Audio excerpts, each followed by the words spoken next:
What's up, y'all? So today I'm going to be doing a presentation on Italian culture for my oral and interpersonal communications class, and here we have a bunch of pictures of what basically everybody thinks Italy is about. So obviously you got your flag, and then you got some really cool little scenery things, and then you got some food. So I'd like to introduce you to my audience. There's my butthole cat back there. Emery. There's my puppy. Alright, let's get this show on the road, y'all. Alright, so here's some core values that are, from a name, pretty important to us Italians. You got family, and it's a very, very important thing to all of us. And I can remember from just growing up in the household that I did, my parents especially, and my grandma, like, they would always say that family is all you really have in the end, and put huge emphasis on that and how important it is to just stay with everybody, so to speak, and just keep in good standing with everybody. And in the Italian culture, there's actually a lot of people that stay home through, like, at home with their parents through early part of their adulthood, whether it be socioeconomic status, and they just can't afford to move out or whatever. And then there's some people that have health issues and they're not able to move out, so they stay there and then have somebody take care of them, or if somebody else in their household needs some help, and they stay there and help them.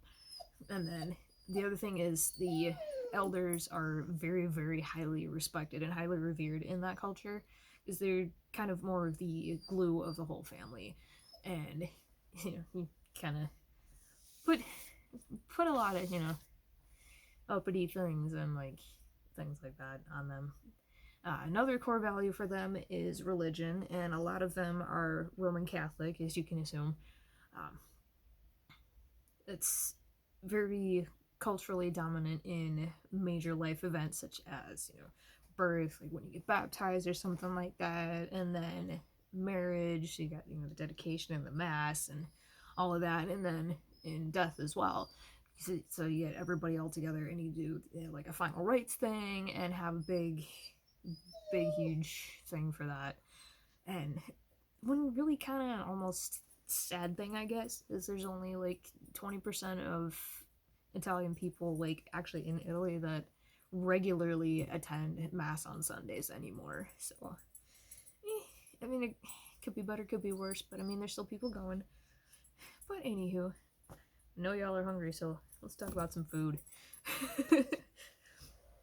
So obviously, like, the staples in Italy are going to be your pastas, your breads, and your wine and things like that. Like, obviously, pasta is a huge staple for them. Like, that's what people associate with the most, and it's super yummy. I can remember growing up, and my grandma would always make this huge, huge batch of pasta for, like, especially around Christmas, and it was super delicious. Which brings me to my other point on all of the homemade things. There's a lot of people that make their own pasta dough, just like in a little picture guy here. I've tried, failed miserably, but it's still fun. And they also make their own sauce a lot, and they grow their own herbs and spices, so it's like super fresh, and it's also very, very delicious. My grandma actually passed her recipe down to me and my mom, so yay. All right, and moving on, let's go look at some cool buildings and stuff. So your main styles of architecture from that culture are going to be your neoclassical, Baroque, and Italianate. With the neoclassical, it was known for more of the simplicity of the design and everything, and they had a lot of columns, like, kind of similar to like a Greek style, but they were just a little bit different. And then they were also known for their symmetry in all of the designs as well. And then moving on to the Baroque style things, it started in the late 16th century, so it was very theatrical, especially in the art world.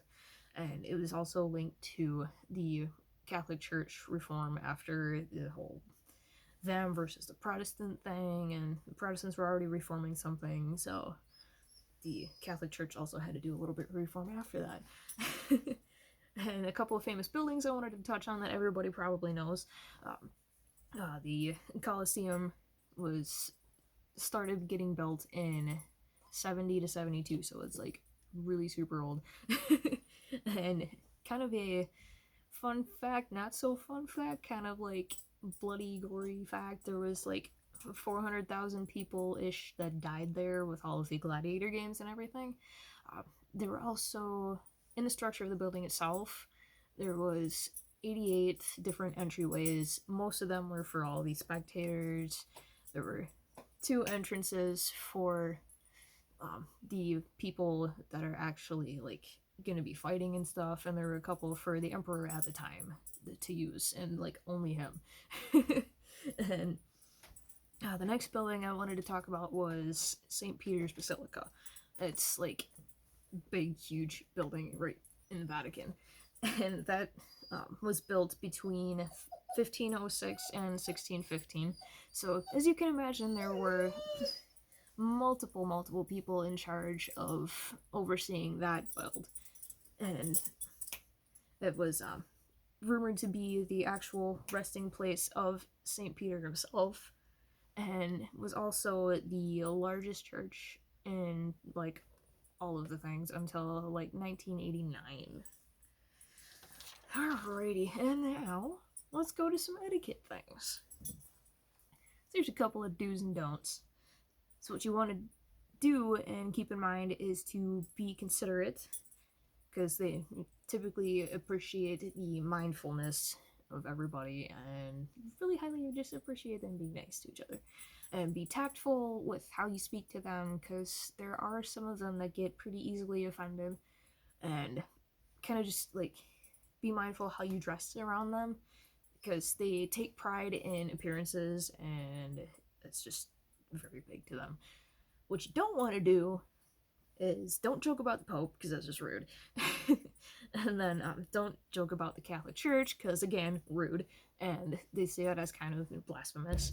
And don't criticize them, because they very highly value their reputations, and you just really don't want to make an Italian mad. It's just, you don't want to do it. But in conclusion to all of this, I really hope you learned some cool stuff, because there was a lot of stuff that I learned while doing this whole project. I mean, some of the stuff that was touched on I already kind of had an idea about, but like, especially the homemaking of things, because again, growing up with my grandma and everything, like, she made a lot of her own stuff and passed recipes down to my mom, and then my mom passed them down to me. And my grandma got them from her parents, who are straight from the motherland, so you know it's legit and it's gonna be good. But thank you everybody so much for watching. I hope you enjoyed this presentation. Bye!